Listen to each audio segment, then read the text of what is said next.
चलिए आज एक कहानी सुनते हैं। एक ऐसी कहानी जो महत्वाकांक्षा, पहचान और उन हदों के बारे में है जिन्हें हम कभी-कभी पार करने की कोशिश करते हैं।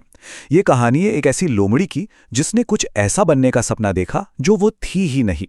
तो सवाल ये उठता है, क्या कोई लोमड़ी सच में चीता बन सकती है? मतलब क्या कोई भी अपनी असलियत, अपनी पहचान को पूरी तरह बदल सकता है?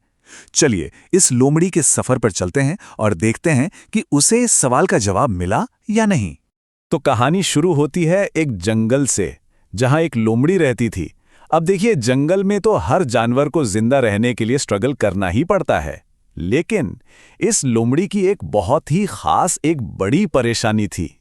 होता यह था कि बेचारी जब भी शिकार के लिए निकलती तो जो ताकतवर चीते थे वो उसके पीछे पड़ जाते थे।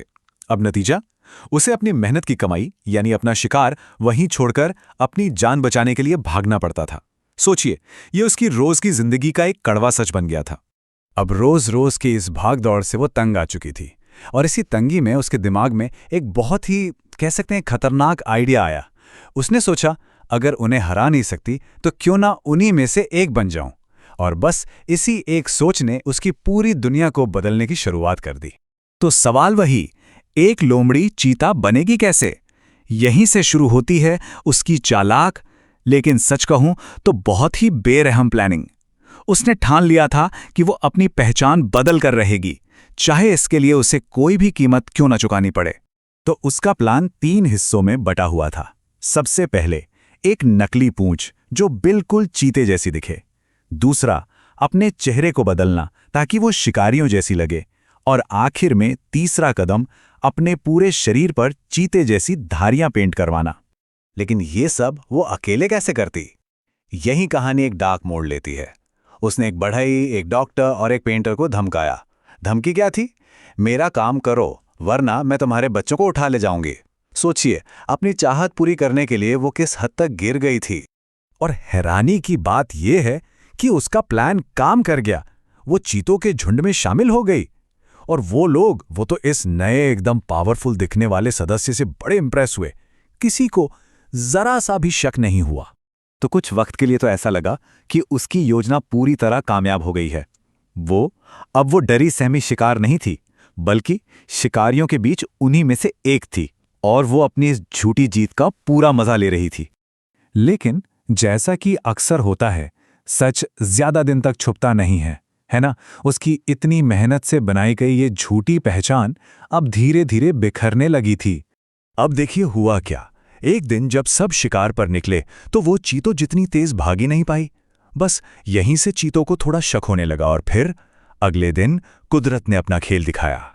जब चीतों ने पूछा कि भाई तुम इतनी धीमी क्यों हो, तो उसका दिल तो जोर जोर से धड़कने लगा। वो घबरा गई और झट से बहाना बना दिया, अरे आज मेरी तबीयत कुछ ठीक नहीं है। वो अपने झूठ को बचाने की आखिरी कोशिश कर रही थी, पर अब बात बनने वाली नहीं थी। और फिर वो पल आ ही गया जिसने सब कुछ बदल कर रख दिया।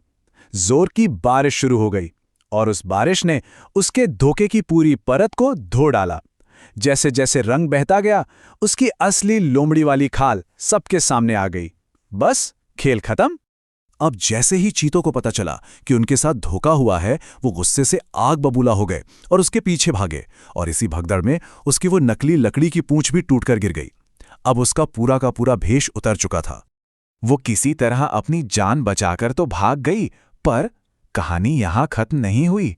असल में अब तो उसे अपने किए का नतीजा भुगतना था। और यहीं से उसकी असल ट्रेजेडी शुरू होती है। चीतों ने तो उसे धोखेबाज कहकर भगा दिया, लेकिन जब वो उम्मीद लेकर अपने लोगों, अपनी लोमड़ियों के पास वापस गई, तो उन्होंने भी उसे अपनाने से मना कर दिया। सोचिए, वो अब कहीं की नहीं रही। सवाल ये है कि उसके अपनों ने उसे क्यों नहीं अपनाया? क्योंकि उसने खुद को इतना ज्यादा बदल लिया था। उसका वो अजीब सा चेहरा, उसकी गायब पूंछ, कि वो लोग उसे पहचान ही नहीं पाए। उनके लिए वो कोई अजनबी थी, शायद कोई खतरा। और इस तरह ये कहानी अपने अंजाम तक पहुंचती है। उस लोमड़ी ने अपनी पहचान बदलने की जिद में अपना सब कुछ खो दिया। आखिर में क्या हुआ? वो बिल्कुल अकेली रह गई। एक ऐसी दुनिया में अपनी जगह बनाने निकली थी जो उसकी थी ही नहीं, और इस चक्कर में उसने वो दुनिया भी खो दी जो सच में उसकी अपनी थी। तो इस कहानी से सीख क्या मिलती है? बिल्कुल साफ है कि अपनों के साथ रहने में ही भलाई है। जब हम दूसरों की नकल करने लगते हैं तो अक्सर हमारे अपने भी साथ छोड़ देते हैं और आखिर में हम ना इधर के रहते हैं ना उधर के।